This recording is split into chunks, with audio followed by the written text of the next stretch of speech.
Sejam bem-vindos ao segundo aulão de revisão do Enem. Para quem não me conhece, eu sou a vereadora Malu Fernandes, presidente da Comissão de Educação e idealizadora do projeto Decola Jovem. Na semana passada, nós tivemos um aulão para a área de Humanas e Linguagens. E hoje, nós teremos um aulão sobre exatas e ciências da natureza. Claro, de um jeito simples, prático, com dicas importantes, para que você realmente selecione as questões que vão te ajudar a ter a aprovação e a nota máxima no Enem. Lembrando que essa aula vai ficar disponível também na nossa plataforma do Decola Hub, que você pode acessar aqui pelo QR Code que está na tela. E lá você vai encontrar outros cursos, outros vídeos de dicas para como você pode se preparar nesse último dia para o Enem. Eu quero te lembrar que a prova claramente não te define, mas ela te ajuda a chegar e conquistar os seus sonhos. Então, esse aulão é mais uma alternativa e também uma iniciativa aqui da Câmara Municipal para apoiar os estudantes de Mogi das Cruzes a quebrarem barreiras, se conectarem com oportunidades. E eu espero muito que vocês façam um bom proveito dessa aula, anotando todas as dicas que nós teremos aí com os nossos professores voluntários. Quero agradecer imensamente a esses que tiveram com a gente na semana passada e que estão hoje também. Lembrando que na nossa comunidade do WhatsApp você também recebe materiais de apoio para te impulsionar a lembrar dos conteúdos que realmente fazem sentido para o dia da prova. Quero desejar aí para vocês uma ótima prova, um ótimo aulão, que vocês consigam se preparar ainda mais para esse momento. Lembrando que a Câmara de Mogi está aqui para poder servir vocês e apoiar o futuro da juventude. Não esqueça de fazer o seu login aqui nesse QR Code que te dá acesso ao Decola Hub, reunindo oportunidades imperdíveis para você desenvolver e alcançar os seus sonhos do futuro com a nossa equipe aqui do Decola Hub. Muito obrigada e deixo aí com vocês a aula dos nossos professores incríveis.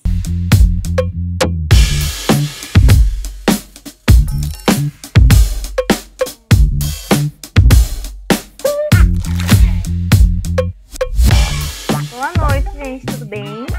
Meu nome é Luana Reis, eu faço Enem faz 10 anos, sou muito especialista em Enem. Sou estudante de medicina e graças ao Enem eu estou na medicina. Então o Enem para mim é importante, estou muito honrada de estar aqui ajudando vocês nessa matéria tão difícil, física, que todo mundo detesta, mas assim, eu de tanto estudar para entrar em medicina, eu aprendi tanto física que acabei me apaixonando e aqui estou e entendi física de 0, passei a 10. Então é isso, quero passar isso para vocês. Vamos começar com cinemática? Cinemática é aquela famosa fórmula sorvete e o sorvetão, que é um movimento uniformemente variado, e nós vamos saber aí rapidão quais são as diferenças. Movimento uniforme, a gente não tem aceleração. Esse já é mais assim, meio... A gente não usa tanto em cálculo, mas tem bastante. O que o Enem gosta mesmo é sobre o movimento uniformemente variado. Por quê? Porque vai entrar aceleração, então ele vai querer um pouquinho mais difícil. Aí as fórmulas vão estar aqui, tá? E eu vou começar a falar e vai aparecer para vocês não esquecerem. Vamos falar da velocidade média.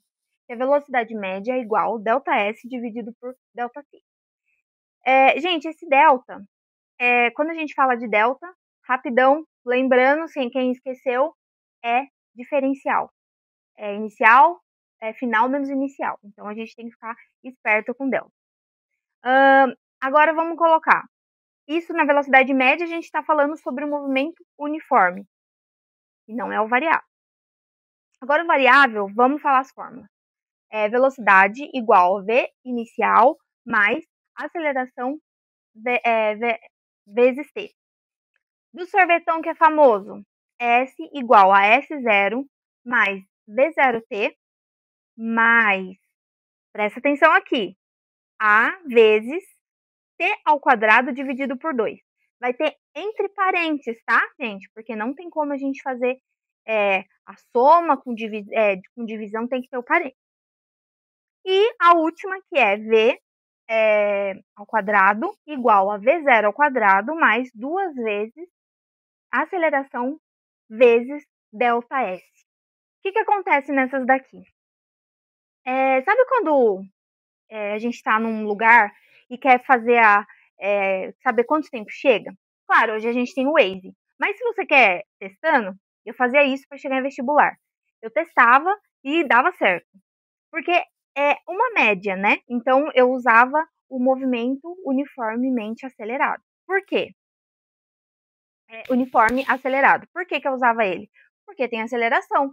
Quando você está andando, o carro ele vai parar, que também é uma aceleração, só que se chama desaceleração, e aí a gente tem que colocar um sinal menos aí. Mas enfim, eu vou ler um exercício aqui para vocês, porque exatas não tem como não fazer exercício, tá? Exatas é importante um exercício para a gente poder ter uma noção. Movimento uniforme, não vou fazer, porque é super fácil, você usa a velocidade média e não tem segredo, tá? Vamos ao movimento uniformemente variável. Um corpo parte no repouso, que é o V inicial. Quando fala um corpo parte no repouso, ele vai começar do zero. Então a velocidade é zero. Ele começou lá, tal, com aceleração constante de 4 metros por segundo ao quadrado durante 5 segundos. Qual é a velocidade final? Aí, agora, qual fórmula nós vamos usar? Nós vamos usar aquela. Porque assim, mas Luana, eu tenho um monte de fórmula, qual que eu uso? É simples. Para não se perder, coloca assim. Bom, eu tenho velocidade, eu tenho aceleração, eu tenho o tempo. Então, qual delas é a fórmula que eu tenho aqui para usar? A única que a gente tem aqui, que tem velocidade, aceleração e tempo, é a do velocidade igual a V0 mais a aceleração vezes o tempo. Então, a gente coloca no V0 a gente coloca 0, que é o que ele falou na partir do repouso. Não esqueça, gente, partir do repouso é sempre 0. Partir do repouso mais, partir do repouso não, 0 mais 4 vezes 5, que é o 4 metros por segundo ao quadrado durante 5 segundos. Ou seja, a velocidade final vai ser 20 metros por segundo.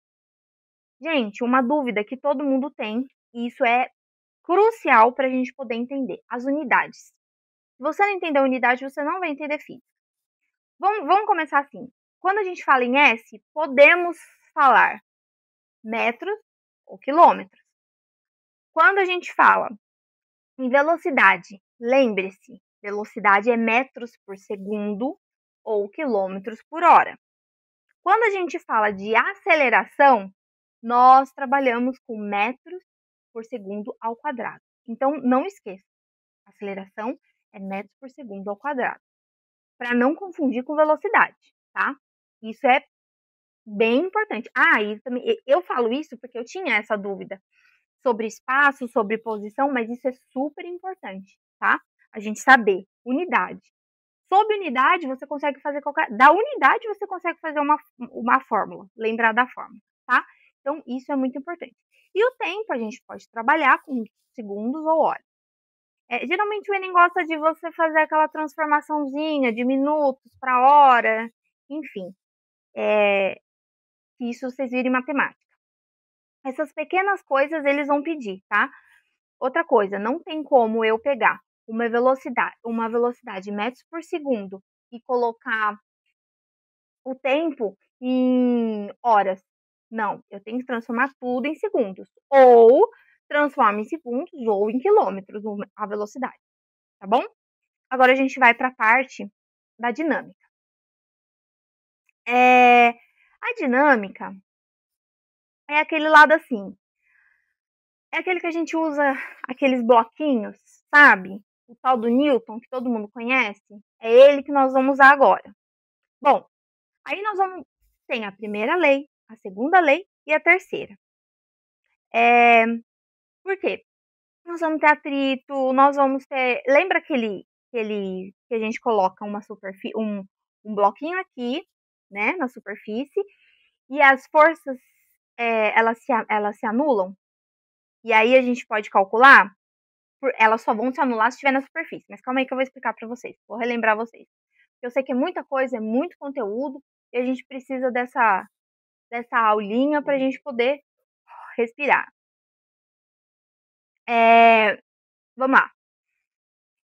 A dinâmica ela nós vai explicar o movimento a partir das forças que vão atuar no corpo, né? Então vamos lá. A primeira lei de Newton é a inércia.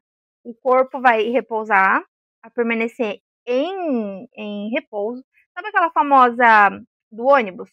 Você está segurando aqui, você está parado e o ônibus está em movimento. Quando ele freia, o que acontece? A gente vai para trás. Então, essa é a lei da inércia, porque o corpo está parado. E o movimento, o ônibus, ele está em movimento retilíneo uniforme, certo? Então, as forças resultantes, lembra que eu falei para vocês? Ela vai ser zero. Vamos para a segunda lei de Newton. É onde a força resultante é o produto da massa pela aceleração. A terceira, toda ação corresponde a... isso aí é aquela lá, ação e reação. Bateu, levou. Não, brincadeira. É o seguinte, então, toda ação corresponde a uma reação e a mesma intensidade. E a mesma direção e sentidos opostos. É o que você está na frente, vamos ter que usar, infelizmente, esse exemplo. Um na frente do outro, bateu, levou. Mas assim, você deu a mesma intensidade, ele deu a mesma intensidade, porém vocês estão em lados opostos. É um exemplo muito simplesão, mas para você entender a lei de ação e reação, tá? Vamos lá, as fórmulas, tá? Quando eu uso, quando a gente fala de peso e força, todas terminam em Newton, isso é fato. Só que existe uma diferença aí, porque o peso nós vamos calcular com a gravidade, a ação da gravidade, certo? Que é padrão, nós vamos usar como 10 metros por segundo ao quadrado. O Enem, ele usa 10 metros por segundo ao quadrado, tá? Tem livros que usam 9,8, enfim, mas Enem, estamos falando de Enem, é 10 metros por segundo ao quadrado. E a fórmula do peso é o seguinte: peso igual a massa vezes a aceleração, que nós vamos trabalhar com G. Qual a diferença de peso e massa em relação à fórmula? Porque os dois terminam com Newton. Você vai calcular quando você está usando a gravidade, tá? E o outro, você vai usar a força em relação a uma aceleração que o próprio exercício vai te dar. Então, por exemplo, se eu usar a fórmula da força, que é força igual a massa vezes a aceleração. É diferente, ó. Depois vão colocar aí para vocês verem a diferença, tá? Mas lembrando, as duas têm a mesma unidade, tá? No SI, que é internacional, você pode colocar... essa é a fórmula, a unidade normal, tá bom? Ó, tem a força elástica também, mais fácil, porque a força igual a K vezes X. O K é uma constante que ele vai te dar, e o X ele vai te dar o tanto que ela deformou a mola, tá? Bom, acredito que caia bastante parte de bloquinhos, que pode ser com atrito e sem atrito. Eu vou passar 2 exercícios, tá? Vamos lá. Uma caixa de massa de 10 quilos é puxada por uma força de 50 newtons em uma superfície sem atrito. Então, vamos lá. Superfície, o bloquinho aqui, isso aqui pesa 10 quilos, certo? E aí tem uma força de 50 newtons, tá? Uma força de 50 newtons. Qual é a aceleração? Como nós vamos calcular isso aqui? Aí a gente usa a fórmula da força igual a massa vezes a aceleração.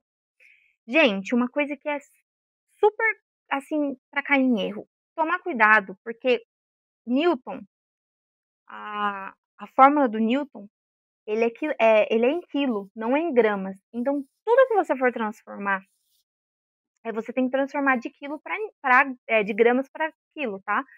Porque a unidade Newton é em quilo. Então, tomar cuidado, ver o tanto se ele pôs quilo ou massa, porque o Enem gosta de dar uma dessas aí, pode confundir você. Não esqueça de fazer essa transformação. Aí, colocando, a gente tem a massa, que é a força, que é de 50, tá? Igual a 10 do quilo, vezes a aceleração. Aí, a gente, na boa matemática, a gente vai fazer 50 e ponho 10 para dividir. Então, vai ficar 50 dividido por 10, a aceleração vai ficar 5 metros por segundo ao quadrado. Essa aceleração, como eu disse, no sistema internacional, vai ser, sempre é dado em metros por segundo ao quadrado, tá? Então, ele não vai mudar com você. Ele não vai mudar. Espero, né? Porque o Enem, cada ano, tem algumas mudanças aí diferentes. Então, é isso. Olha, a gente trabalhou sem atrito. Então, a resposta vai ser a aceleração é igual a 5 metros por segundo ao quadrado.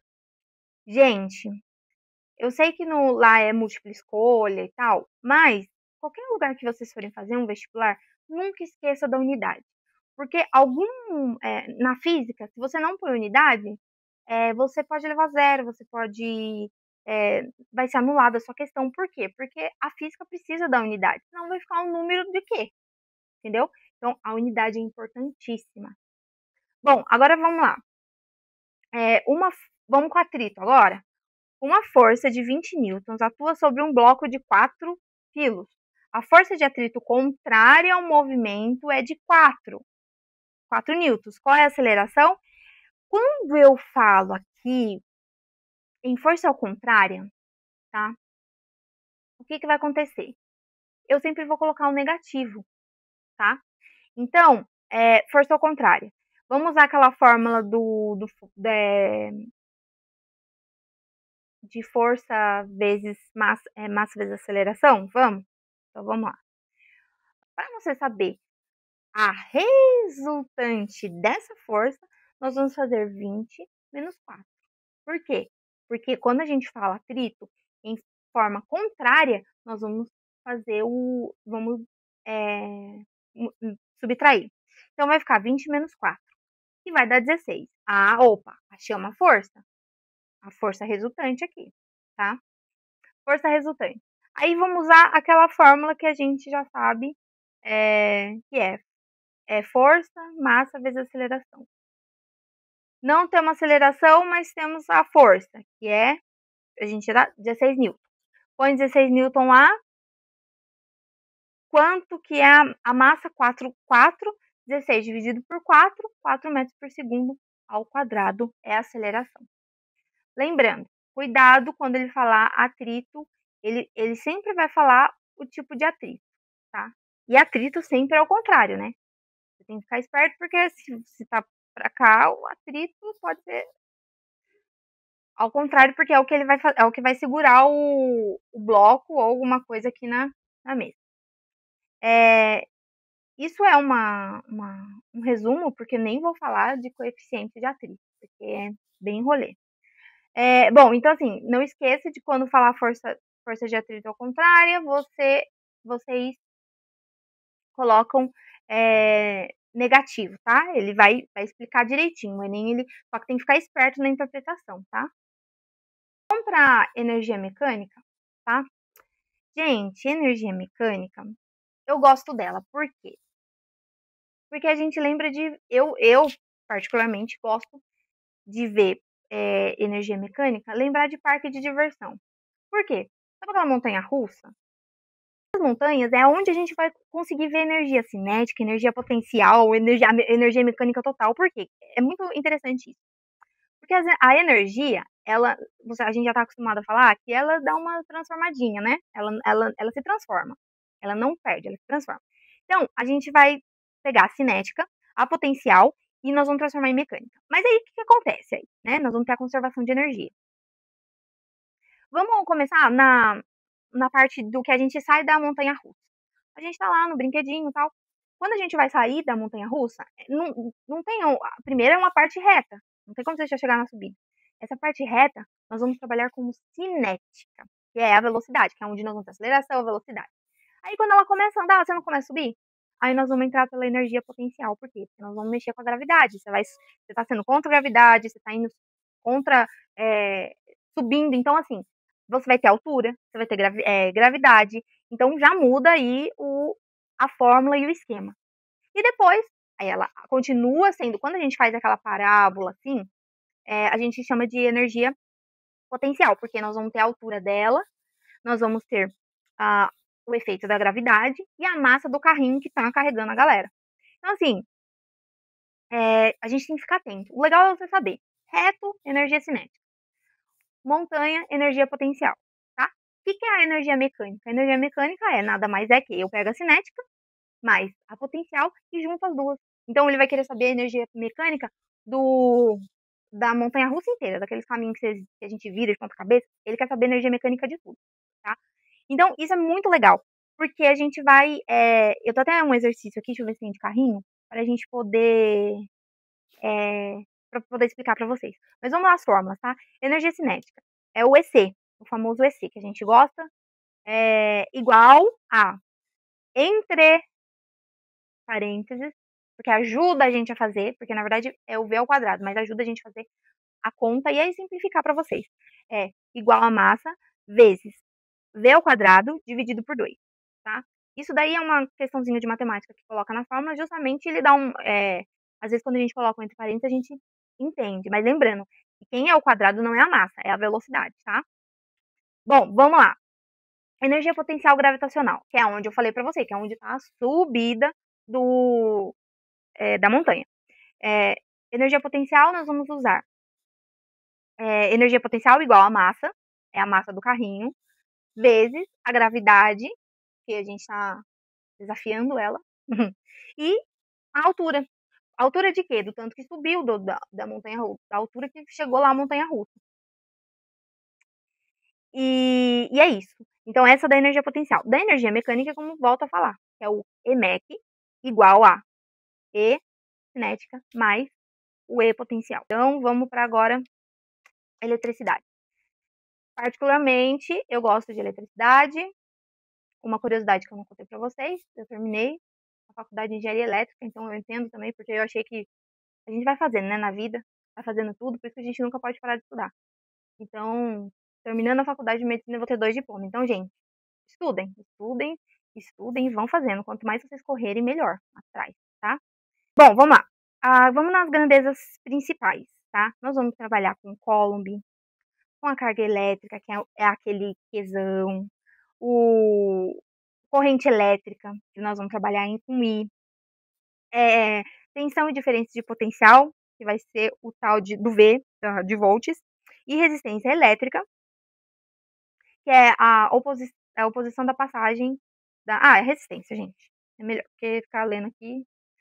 Bom, lei de Ohm, nós sabemos que é diferença de potencial igual a resistência vezes a corrente elétrica, que a gente já falou. Terminando, a gente não, ele está pedindo a voltagem, então nós vamos trabalhar com volt, tá? Essa diferença de potencial pode ser DDP também, tá? Ele vai pedir como ou volts ou DDP. Potência elétrica, tá? Vai aparecer aí na tela a fórmula. O sinal de igualdade é que ele quer dizer que é potência igual, tá? Só que são fórmulas diferentes do que eu falei para vocês. Às vezes a gente, num problema, não tem o que ele está pedindo, mas existem outras fórmulas. Não tenho resistência. Então você vai usar a fórmula do que você tem volts, corrente elétrica.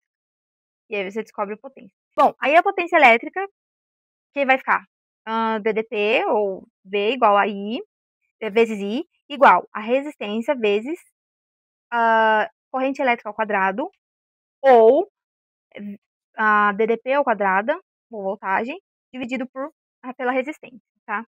Aí, vamos trabalhar. Lembra que a gente quando estuda eletricidade, a gente não fala sobre aquele negócio de série, paralelo, aquela coisinha legal? Então, depois da aula, eu vou postar no grupo de apoio uns circuitinhos aí para vocês entenderem melhor. Porque assim, a gente precisa saber, a gente vai começar a contar as resistências a partir de nós. Então nós temos um nó, quando é um circuito grandão, como que você dissolve, como você desmonta ele para saber qual que é a resistência dele, equivalente. Mas vamos colocar a série aqui, tá? Série é aquela que é mais fácil, que é um circuito assim, e tem um monte de resistência aqui, e você só soma essa resistência, tá? E aí esse vai dar a resistência equivalente. A do paralelo já é aquela que você tem aquelas duas assim, ó, resistência aqui, fecha. Esse, ou a gente faz, pega as resistências e divide pelo número das resistências, por exemplo, eu tenho uma resistência 1, 2, tá? Somo e divido. Aí pra gente fazer toda aquela resistência, o equivalente, a gente pode fazer aquela fórmula do produto. Bom, gente, correndo aí, não dá tempo, exatas é pesadão, vamos já pra ondulatória, tá? Onda, o que a gente vai fazer? A onda é aquela perturbação, né? Que vai se propagar, ela vai transportar energia, transportar matéria de forma permanente. Ai, Luana, não fala difícil, então vamos falar fácil. Bom, lembra que a gente tem um comprimento de onda que nós chamamos de lambda? Vai ser a distância entre as duas cristas consecutivas. Lembra das cristas? Aqui, lembra? Frequência, número de ciclos por segundo, hertz, Hz. No período, nós vamos trabalhar com T, o tempo, que geralmente é um ciclo completo, a gente vai trabalhar com 1 dividido pela frequência, tá? Velocidade de propagação é dada em velocidade igual a velocidade igual a lambda vezes a frequência. Toda velocidade sempre tem que terminar em metros por segundo ou quilômetros por hora. Mas como nós estamos trabalhando em hertz é em segundo, tá, gente? Não esquece, não. Hertz é em segundos e tem que transformar não pode ser em hora, tá? Quando falar em hertz, Bom, aí, existe... Vamos rapidão aqui, só para lembrar, porque não vai dar tempo de fazer todos os exercícios. Temos tipos de ondas. A mecânica, que nós vamos precisar de meio material, que é aquela que o som, ondas em cordas. É incrível estudar som, porque o som ele é tridimensional, então você está escutando ele aqui, mas ele está lá. É muito engraçado.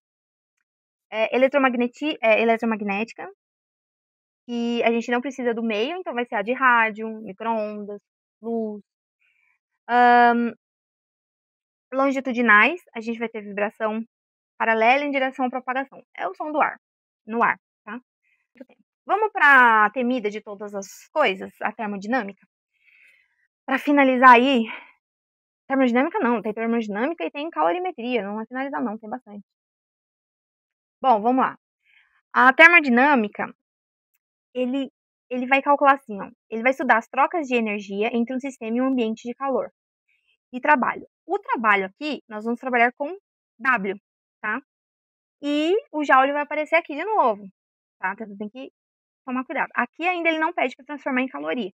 Às vezes tem exercício aí que eles inventam um monte de coisa, mas coloca da outra, lá da calorimetria.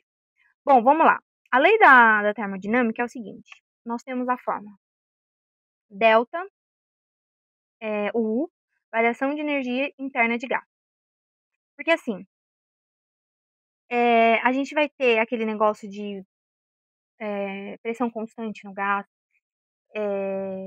aquele que a gente viu isotérmico, quando tem o gás aí, né? Que a gente também vê em química, que é a parte do PV igual nRT. Então, tem tudo isso porque é trabalhado com gás também, tá? Então, tem tanto na química quanto na física. E esse daqui, essa termodinâmica, o que acontece? Vai ter calor trocado, tá?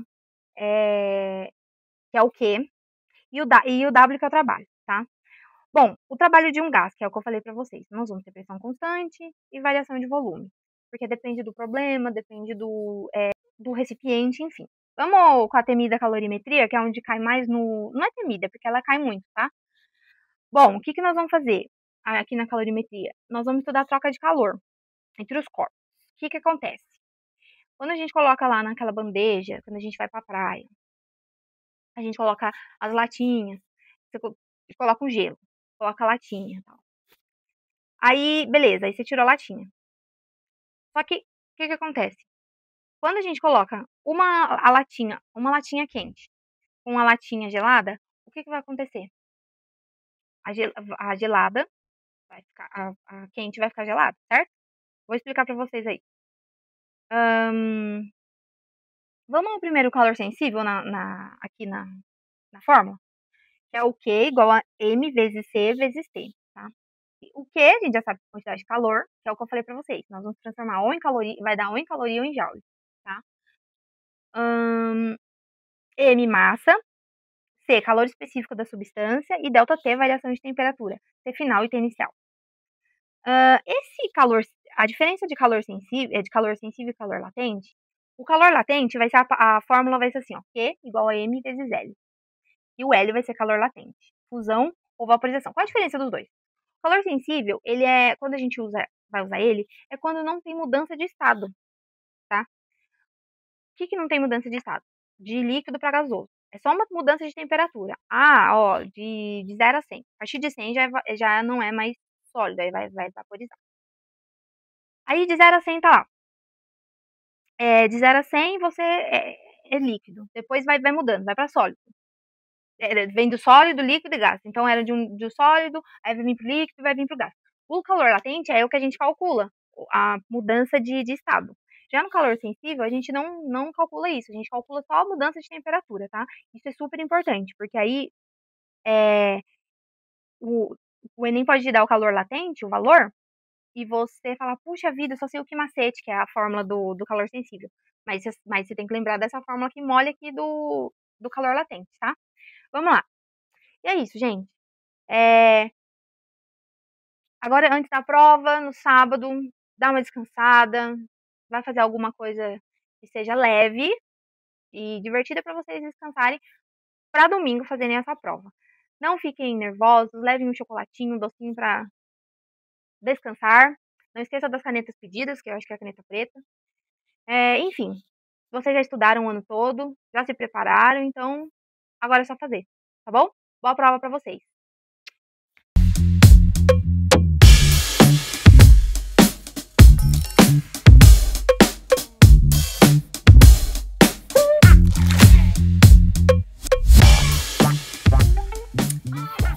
Oi, gente, tudo bem com vocês? Sou a professora Adriana Kelly, trabalho com matemática já há mais de 20 anos e eu vim aqui para a gente trabalhar um pouquinho, para te dar umas dicas, estratégias, para a prova que está chegando aí, que é a nossa prova do Enem, do próximo domingo aí, ela já está aí para a gente começar a pensar e também ver questões, como que eu vou raciocinar, qual é o tipo de enunciado que a gente tem, para a gente poder fazer uma prova com mais tranquilidade, com mais estratégias que a gente possa ter, A gente tem aí que a prova de matemática, ela é uma prova única do Enem, que apresenta uma disciplina isolada, todas as outras estão dentro de um contexto, mas a prova de matemática, ela é mais individualizada e ela tem um peso maior, então a gente precisa usar de muitas estratégias para a gente poder conseguir fazer a prova e tirar uma nota boa, que é o que é mais importante, Então, como que a prova acontece? A prova ela é composta de 45 questões e ela vem com a teoria de resposta ao item. Quer dizer que não adianta só a gente poder fazer a prova de qualquer jeito, fazer as contas, A gente tem que arrumar uma estratégia, porque não é o que são mais difíceis de acertar que vão trazer uma pontuação boa para mim.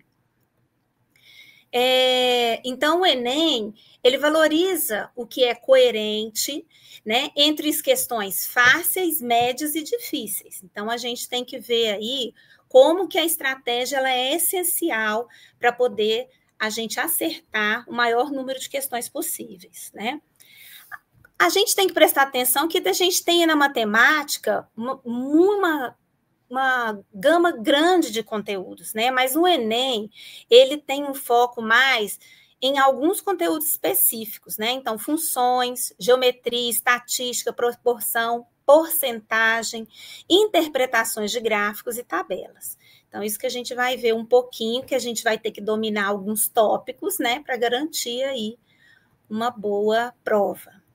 Então, quando a gente fala aí que dos conteúdos, o primeiro é a função afins, quadrática, exponencial, logaritmos, e a gente tem vários tipos de funções, É uma função que ela é uma questão que sempre vai aparecer no Enem. E o segredo é entender os comportamentos dos gráficos.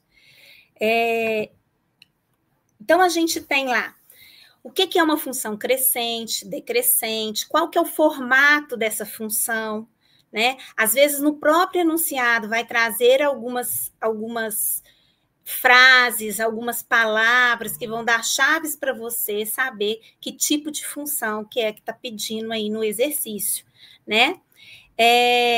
Eles gostam muito de perguntar lá qual é o ponto do gráfico, qual o valor máximo, qual o valor mínimo da questão, né? A gente vai lembrar que, por exemplo, quando a gente está falando da função quadrática, o valor máximo do gráfico é quando ela faz aquele formato de U invertido, né? Que a gente pode chamar de um N também, né? E ela vai subindo até o máximo e vai retornando. A mesma coisa do ponto mínimo, que é a nossa função em formato de U, né, ele virado para cima, em que ela vai descer até o mínimo e vai retornar. Né? Então, a gente presta atenção nisso, que já é uma grande estratégia para você avaliar se a questão, para você, ela é fácil ou não. Né? Outro conteúdo que cai bastante é o conteúdo de geometria plana e espacial. E aqui, a gente tem que saber que quando a gente está aí no ensino médio, a gente vê um tanto de fórmula com essas questões. É importante? É importante, sim, a gente saber as fórmulas, né? Mas se a gente não saber também onde que eu vou usar essas fórmulas, não vai adiantar muita coisa, não. Né? Então, a gente tem que pensar o seguinte, se a gente tem um problema que está falando sobre caixa d'água, eu posso estar falando sobre volume, né, o volume de um cilindro, porque essa caixa d'água pode estar em forma de cilindro, ou um volume de um paralelepípedo, né, ou o volume de um cubo. Então, já tem que ir pegando estratégia. Qual é a fórmula do volume dessas figuras geométricas, né? Se está falando de pirâmide, eu tenho que lembrar quando que eu acho o volume de uma pirâmide. As fórmulas, elas têm que estar aí guardadas na sua cabeça. Né? Mas como que você vai usar e qual estratégia você vai utilizar é que você vai pensar antes de fazer qualquer tipo de conta.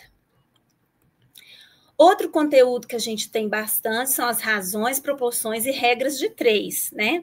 E a regra de 3 é quase que a base de tudo.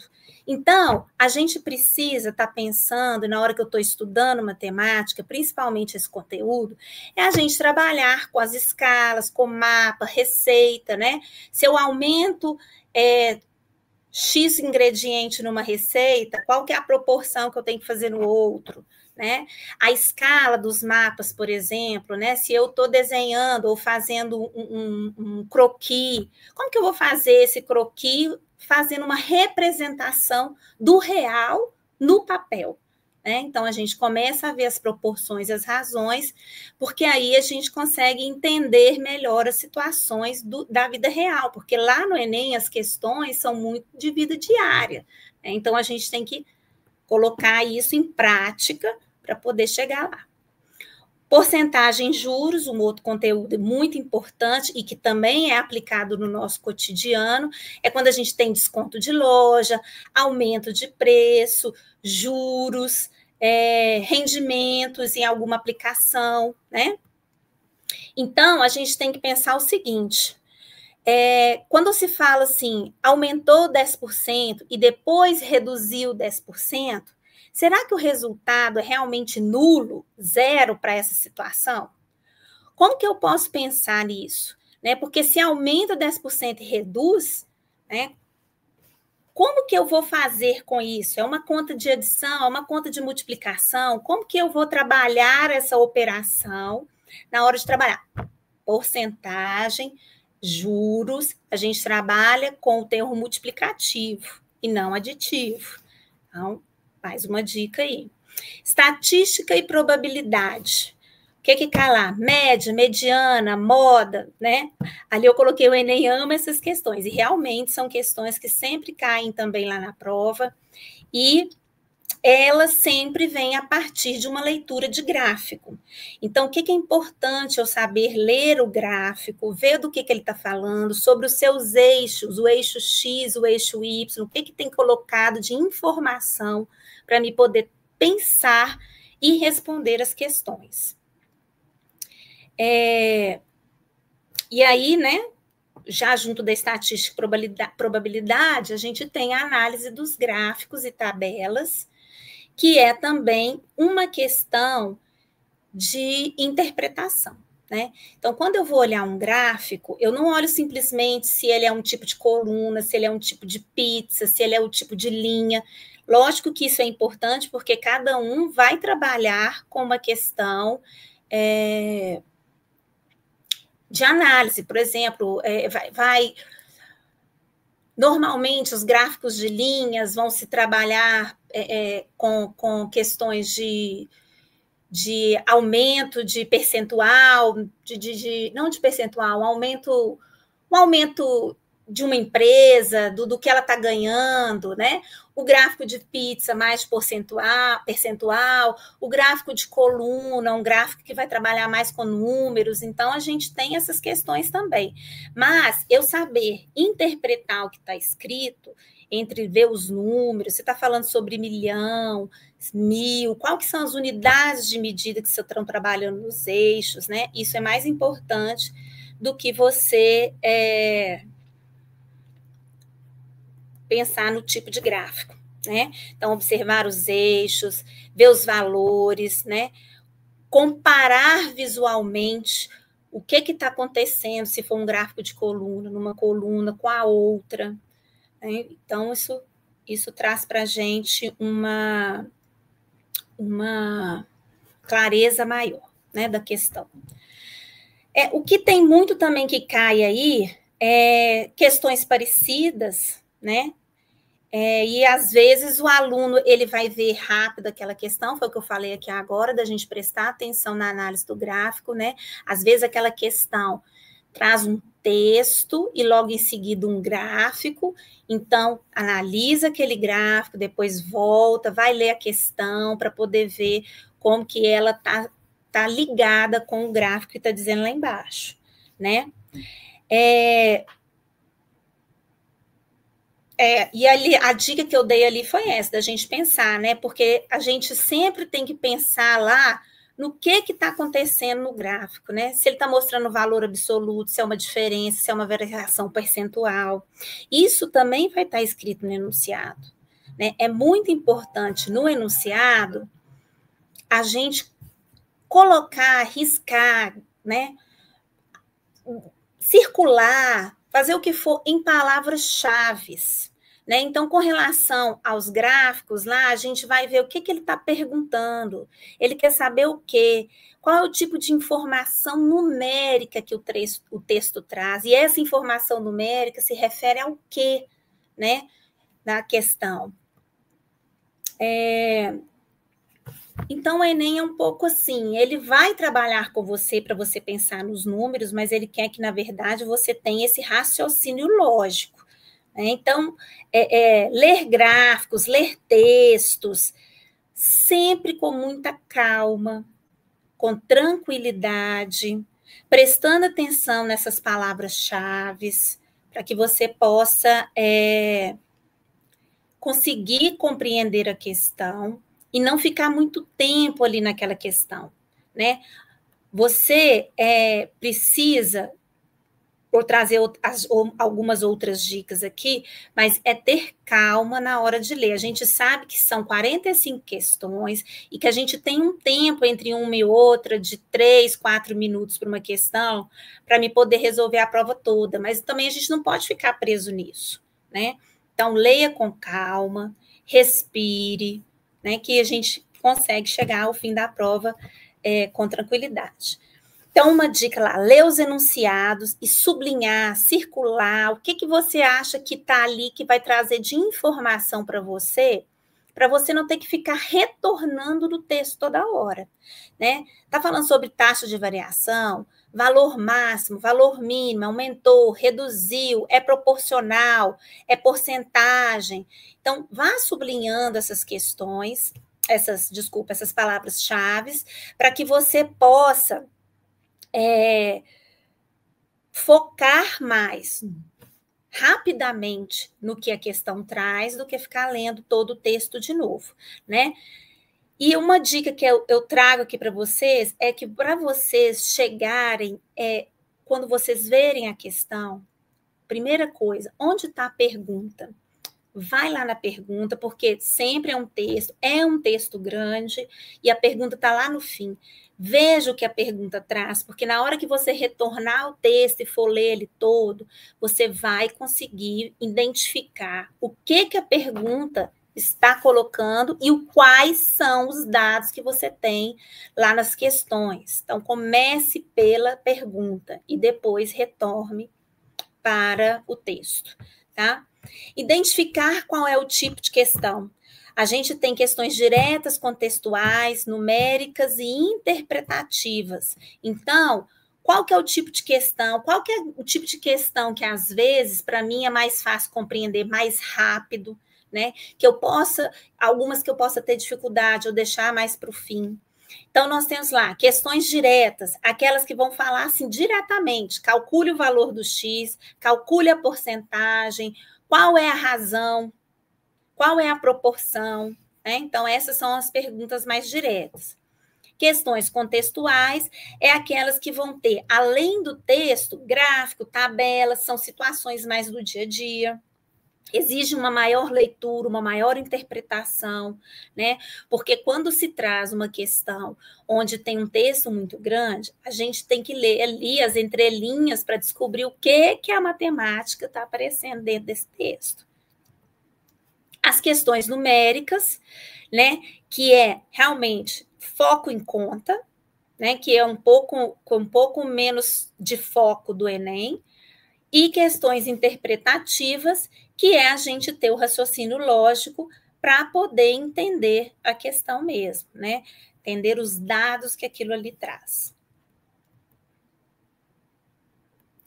Outra dica é, comece pelas questões fáceis. O que isso significa? Significa que a gente tem vários tipos de questões na prova, médio, fácil, difícil. Então, quando você pegar a prova, na hora que você receber, pega a prova, dê uma lida no geral, passando ali pelas perguntas. Deixa eu ver a pergunta número 1, número 2, deixa eu ver o que esse desenho traz, o que esse gráfico traz, esse desenho, essa figura geométrica traz. Passe por todas as questões de uma forma mais rápida e depois retorne e vá fazendo as questões à medida que você achar elas mais fáceis, né? Não, essa aqui eu acho que eu vou precisar pensar mais, passa para frente, deixa ela para mais para frente, porque você vai ter um tempo para fazer maior nessas questões que você tiver mais dificuldade, né? Priorize temas que você tem mais facilidade. A gente tem que perder também um pouco do medo da matemática, né? Que todo mundo tem o medo da matemática. Mas se você trabalhar essas dicas, você vai conseguir fazer a prova tranquilamente, né? Use lógicas e estimativas. A gente, às vezes, fica preocupado em fazer as contas certinha. Então, por exemplo, ele deu lá um número lá, 5,34 e eu tenho que dividir por 12,15, né? Quem sabe se a gente arredondar esses números para os mais próximos possíveis e eu achar através de estimativas, eu não consiga resolver e aproximar mais o número, né? Então, e com isso, você vai ganhar tempo, né? Porque a gente, usando a estimativa, ganha tempo, porque eu consigo fazer com os números mais certinhos, mais redondinhos, eu consigo colocar a conta mais rápido para fazer, né? E aí você vai ver lá as respostas que se aproximam mais da sua. Anote os seus raciocínios, e às vezes a gente se perde, porque a gente vai fazendo conta. Então, pegou a questão, leu a pergunta, voltou no texto, marcou as palavras-chave, começa a pensar no seu raciocínio, como que eu vou fazer para resolver? E aí você vai colocando, não, eu tenho que fazer primeiro, o que eu tenho que fazer? Eu vou precisar simplificar essa fração para ajudar mais, eu vou precisar arredondar esse número, será que isso vai ser melhor que aquilo, né? E você evita a confusão e consegue usar mais, né, os seus raciocínios mais corretos, e até mesmo que se você tiver alguma dúvida ali no meio do caminho, você consegue voltar mais rápido na questão para ver onde que você pode ter ali escorregado em alguma conta, né, para chegar no número da questão, né? E a gente sabe que é uma prova exaustiva, ela é uma resistência mental, né? Então, a gente está sugerindo aqui pausas inteligentes, né? Faça umas 15 questões, né? Ou se você perceber que está muito cansativo, umas 10 questões. Respira, toma uma água, pausa um minuto e volta correndo para fazer as questões, porque aí você consegue pensar com mais facilidade, né? Das questões.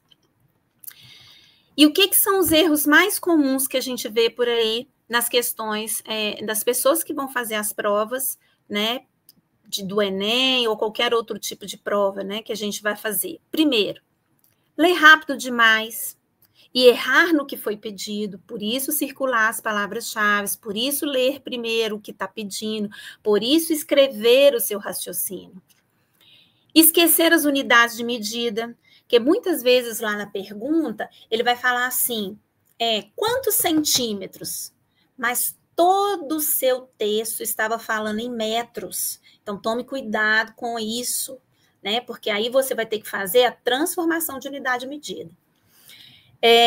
Gastar muito tempo em questão difícil, né? Se você demorou um tempo ali daquela questão, deixa ela para depois, vamos procurar sobre outras questões mais na frente, né? As mais fáceis primeiro, depois as mais difíceis.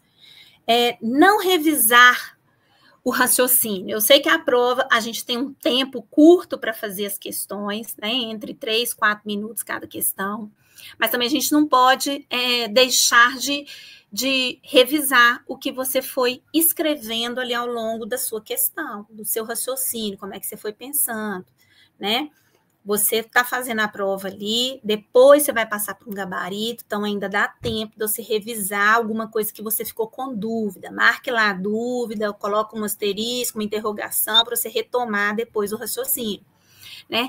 E fazer contas de cabeça e errar por descuido, né? Quando a gente fala lá de uma das dicas que é fazer estimativas, eu acho que ajuda a não errar por descuido, né? Então, se está falando 12,5, eu vou usar 12. Se está falando 24,37, eu vou usar o 24. Então, ajuda a raciocinar mais rápido.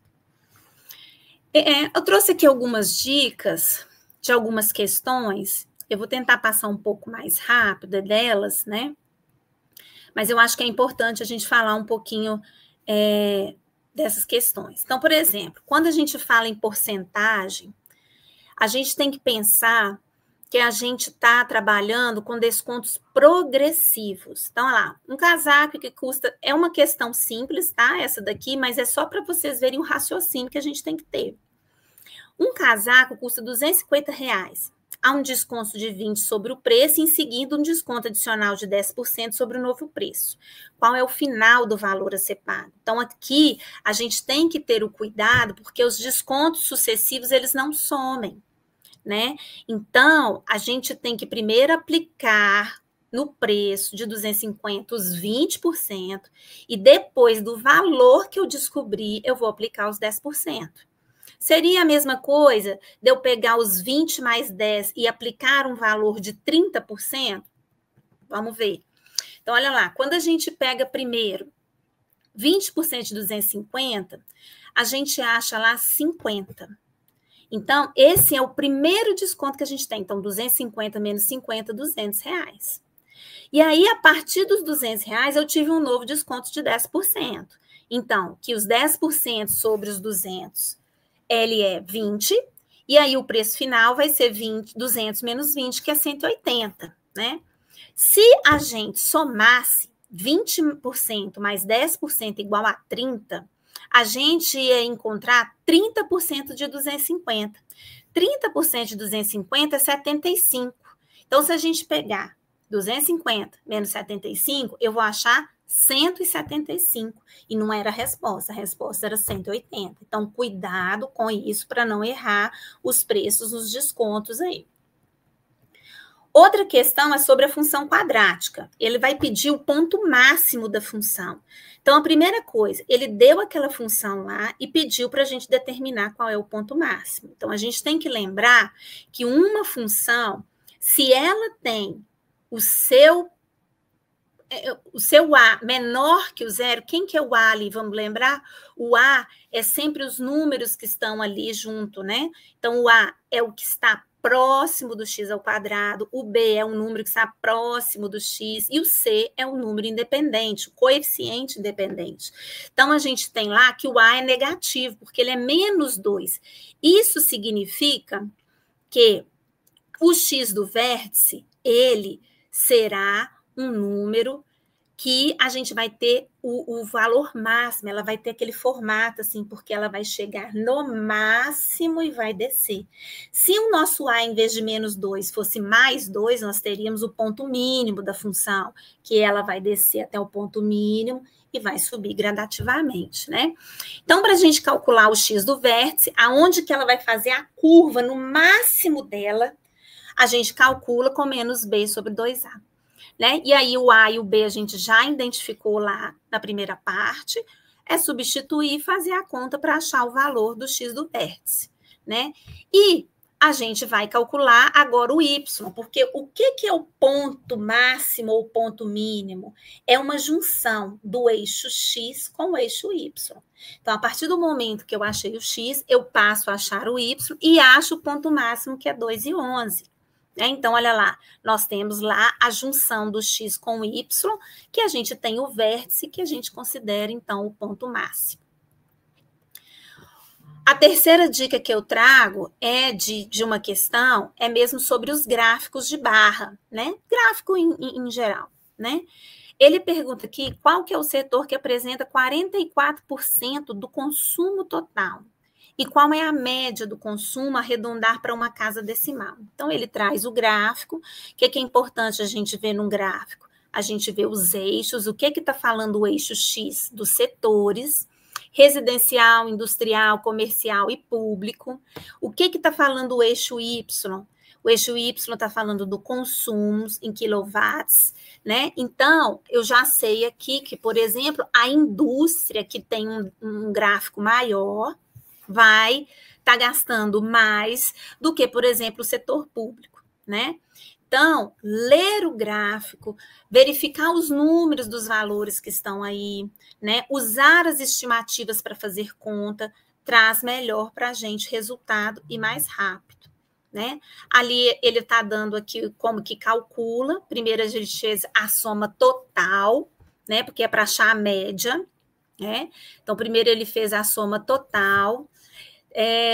E aí, depois do total, eu divido, olha lá no segundo item, né? Ele pega o total e divide pelo número de setores. Vamos lembrar lá no gráfico que a gente tinha 4 setores, né?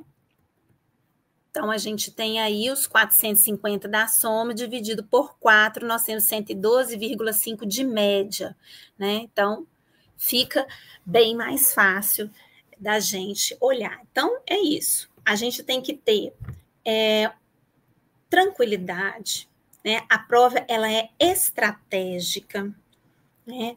É uma reta final de prova, é uma reta final de curso, a gente está terminando o ensino médio, a gente está terminando o cursinho, a gente está terminando um monte de coisa e quer logo entrar na universidade, fazer nosso curso, né? Então, é bom a gente estar mantendo o nosso foco, revisar tudo, né?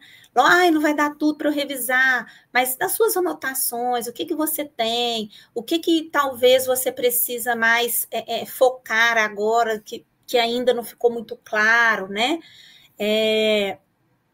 Então, a gente, assim, mesmo que a prova né, no domingo, no sábado de manhã, dá uma revisada, mas depois também tem que dar uma relaxada, porque a cabeça tem que estar tranquila, né? Tem que se programar para chegar no horário, né? E não correr o risco de não conseguir fazer a prova. E ser confiante. Matemática é estratégia, é lógica, é treino, né? Que ajuda a gente a raciocinar aí melhor, né? Você se preparou, você vai conseguir uma nota boa e tenha calma e faça a prova com muita tranquilidade, que vai dar tudo certinho.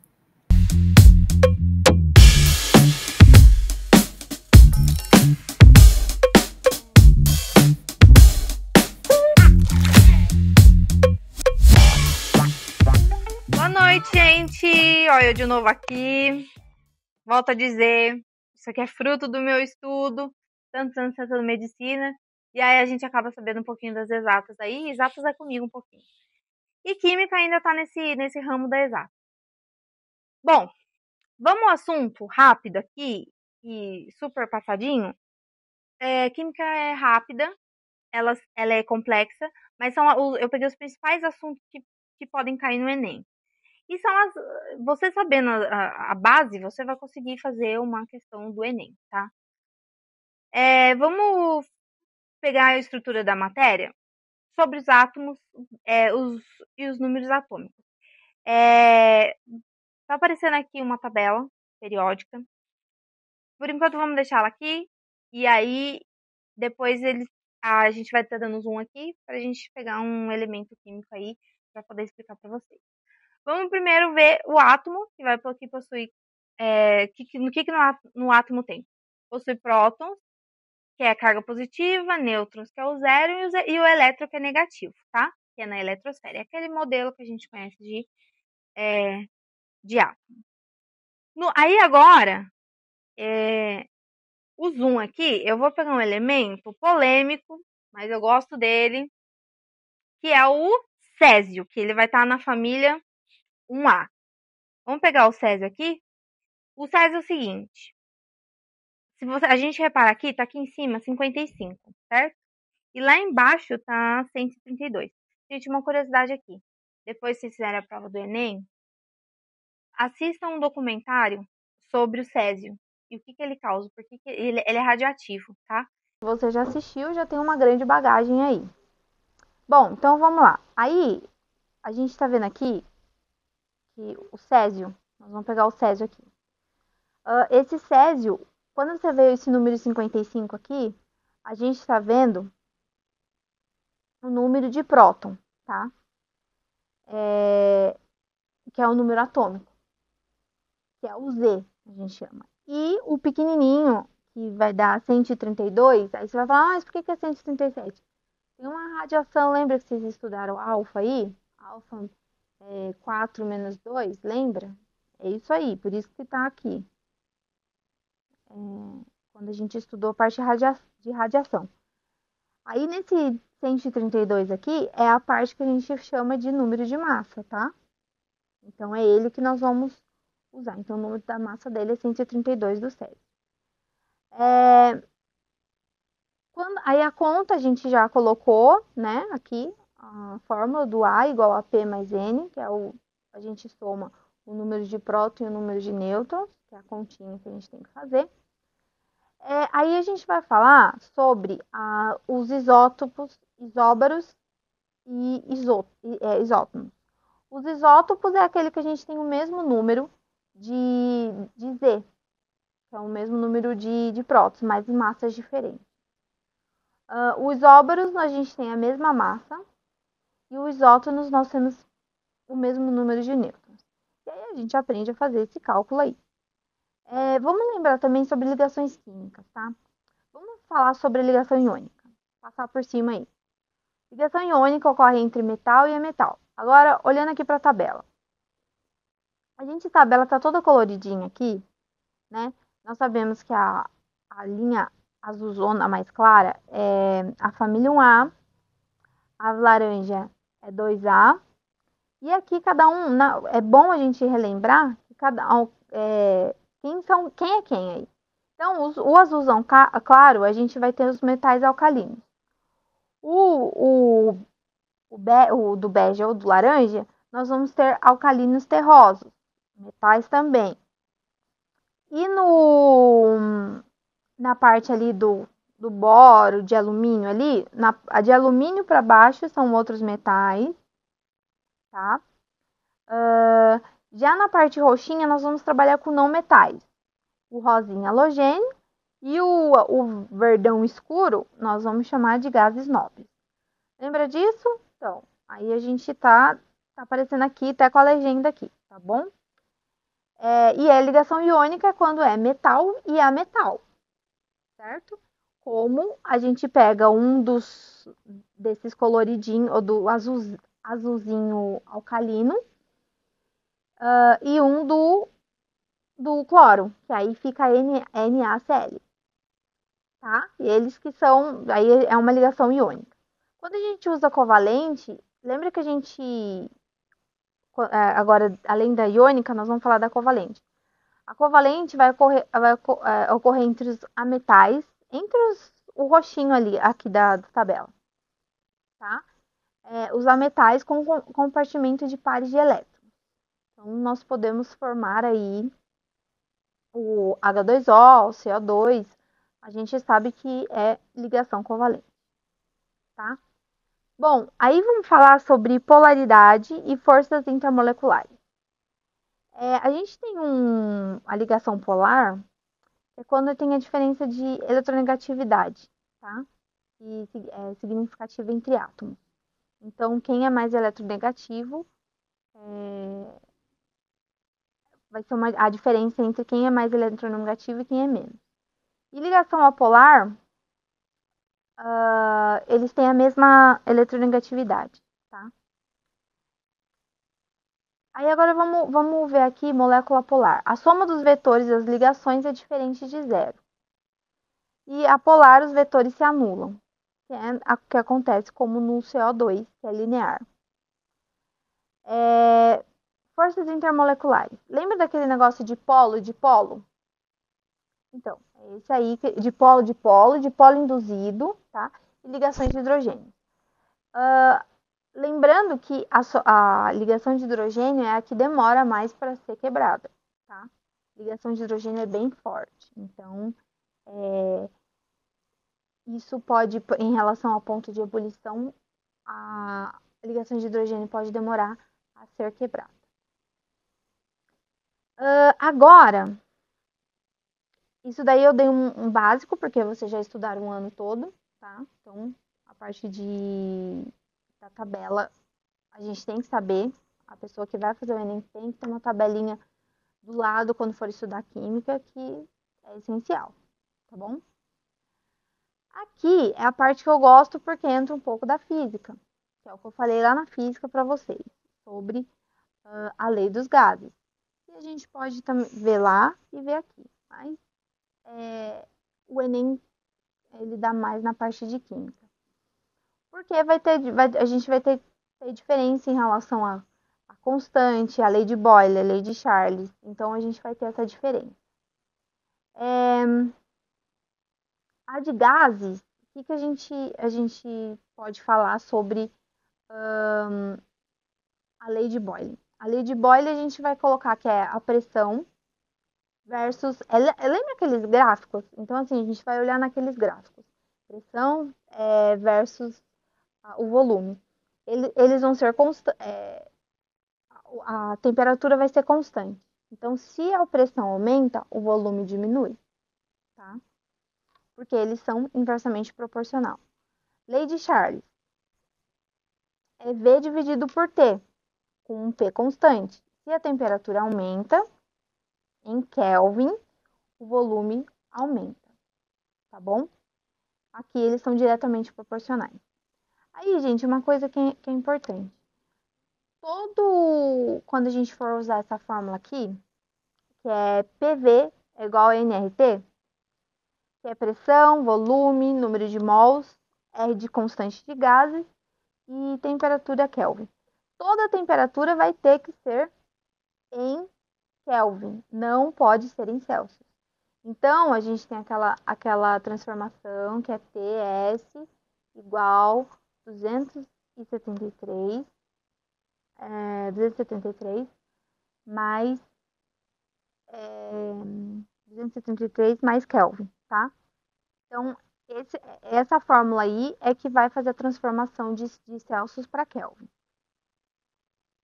Porque a parte de gases ideais, a fórmula de gases ideais, não funciona em Celsius. tá? Vamos lembrar disso.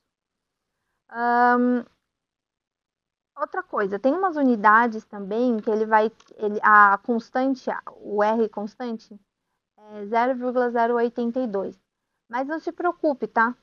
É que a gente tenta fazer, a gente acaba decorando. Mas não se preocupe porque o Enem vai te dar todas as informações das constantes, tá? Então, o que você vai ter que saber é só fazer transformação aí de Celsius para Kelvin e fazer a conta. Vamos lá. Eu acho que é isso. Também ele pode dar pressão em Pascal, mas não se preocupe, que ele vai sempre te dar a conversão, tá? De Pascal para ATM. Pode também colocar em mmHg, tá bom? A pressão. Você também tem que transformar. Aí agora, de gases, depois desses gases, a gente já tinha que aprender, né, sobre a molaridade, sobre concentração, enfim, porque concentração vai entrar, que é o número de mols, nesse negócio de gases. Então, assim, solução. A concentração, a gente vai fazer a quantidade da matéria, que é a molaridade. E a fórmula é molaridade N dividido pelo volume. Onde o N é o número de mols e V o volume de solução em litros, tá? Também tem, quando a gente falar de densidade, vai ficar densidade igual a massa dividido por volume, tá? Quando a gente quiser fazer conta de cálculo de concentração, não é só molaridade, mas entra aí a densidade também. Tem também a densidade por partes por milhão, que é o ppm, tá? A gente vai ser muito usado em questões ambientais. A gente tem uma cinética química, que é o equilíbrio, tá? O que acontece? Nessa cinética química, a gente vai estudar a velocidade das reações e os fatores que vão influenciar a rapidez dela ou se ela vai ficar devagar. Então, assim, tem fatores que aumentam a velocidade, tá? E como que vai aumentar a velocidade? Vai aumentar o da temperatura, aumento da concentração de reagentes e aumento da superfície de contato. E o uso de catalisadores. O que o catalisador vai fazer? Ele vai fazer com que a reação seja um pouco mais acelerada. Ele vai diminuir a energia de ativação. E aí, por que ele fica rápido? Porque ele diminui a energia de ativação. Então, quando você fala assim, catalisador, eu vou aqui nessa parte de energia de cinética química, vou jogar um catalisador. Catalisador, ele vai fazer assim, bom, sabe aquele gráfico que a gente tem entre aquele pedacinho ali, que a gente tem aquela energia de ativação, setinha em cima e setinha embaixo? Essa energia de ativação, ela diminui, tá? E vai permitir que a reação que vai ocorrer mais rápido. Então, lembrando, quando a gente falar catalisador é para correr o processo. Equilíbrio químico. O que acontece? Quando a reação direta e inversa vão ficar iguais. E as concentrações vão permanecer constantes, tá? Aí vai ser o equilíbrio dinâmico. Aí tem o princípio da lei de Chatelier, que é um sistema de equilíbrio sobre uma perturbação, uma mudança de concentração, temperatura ou pressão. Ele reage de modo a minimizar a perturbação.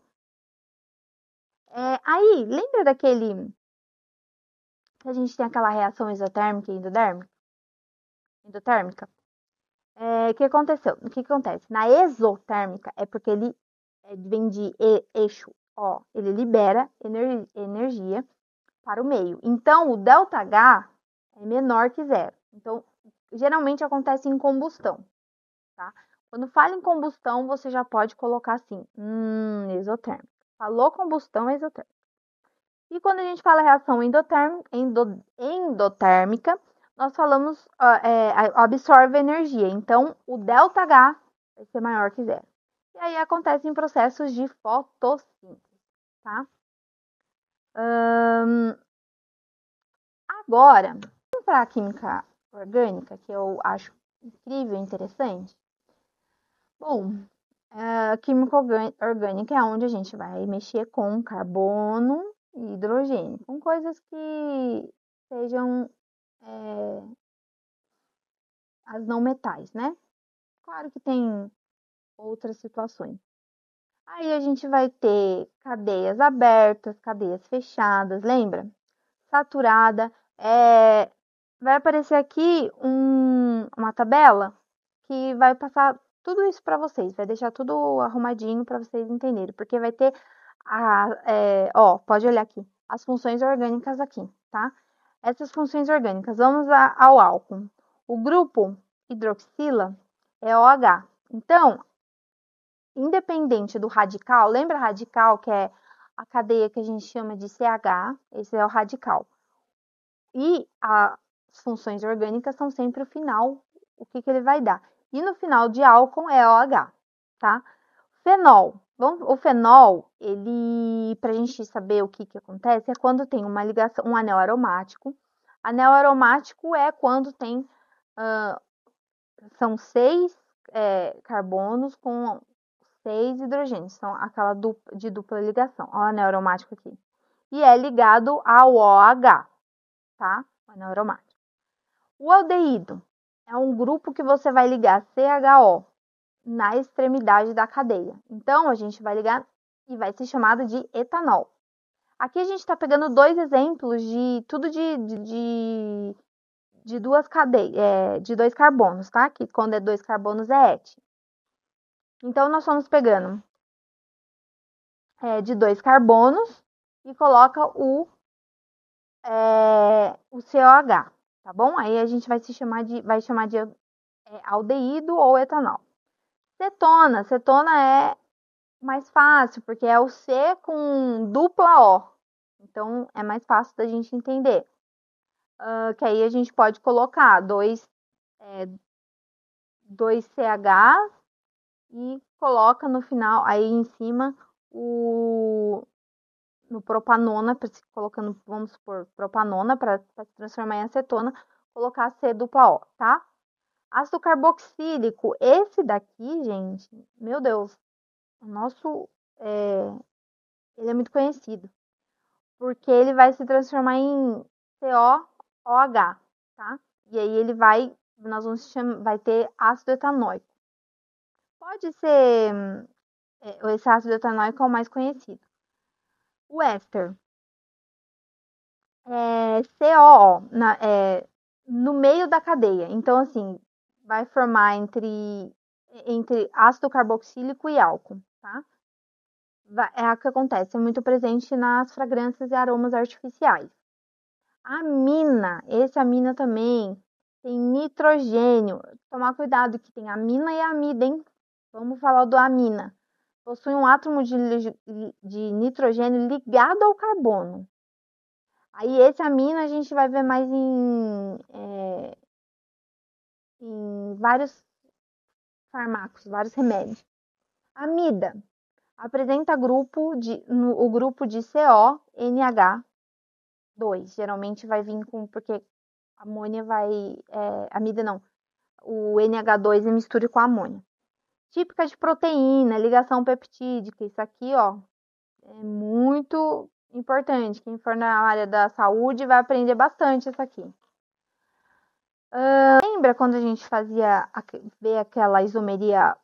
A isomeria? Tem isomeria plana, que nós temos a mesma fórmula molecular, mas estruturas diferentes. Por exemplo, a gente vai mudar de posição. Então, de grupos. E aí vai ter a mudança da função. Por exemplo, a gente tem a mesma estrutura, tipo, é linear ou é cíclica, mas os números de carbono mudam, as ligações mudam, a posição muda, aí acaba mudando até o nome. Porque às vezes é et, depois é prop, então é esse tipo de coisa, tá? As geometrias, isomeria geométrica, tem o cis e trans, que é aquela onde a gente tem C, dupla C, e aí a gente faz a inversão, né? A parte cis é o normal e a embaixo aqui é a trans. E a gente já começa a ver muito como gordura cis e trans, tá? mais fatores e propriedades biológicas. As questões, dica de Enem aqui, As questões geralmente contextualizam com combustíveis, plásticos, fármacos, perfumes, sabão e detergente, pedindo reconhecimento de função orgânica, propriedades apolar e impacto ambiental. Por isso que essa parte da química, no Enem, não tem tanta conta. Eu acho que no mais é equilíbrio. Quando a gente faz balanceamento, lembra de balanceamento? Muito da hora também, que é lá na parte inorgânica. E na orgânica é mais você saber quais elementos são usados, você reconhecer as funções orgânicas. Isso é muito importante. Boa prova para vocês. Tranquilidade. Eu sei que é nervoso, eu sei que dá aquele nervoso, aquele branco, mas vocês estudaram para isso. Branco dá de nervoso, respira, faz aquela respiração. Vocês vão lembrar porque vocês estudaram, vocês se esforçaram e é isso, tá? Tá bom? Boa prova para vocês. Um beijo. Chegamos ao fim do nosso segundo aulão de revisão do Enem. Espero que você tenha aproveitado ao máximo esse conteúdo. Lembrando que essas aulas também vão ficar disponíveis no Decola Hub, nossa plataforma do Decola Jovem, que você pode acessar pelo QR Code aqui na tela. Lá você vai encontrar também diversas oportunidades para te apoiar nesse futuro. E lembrando que nós temos a nossa comunidade do WhatsApp, que você também pode fazer trocas entre os colegas que participaram aqui do aulão. Nós da Câmara Municipal e da equipe do Decola Jovem desejamos uma boa prova para vocês e até logo!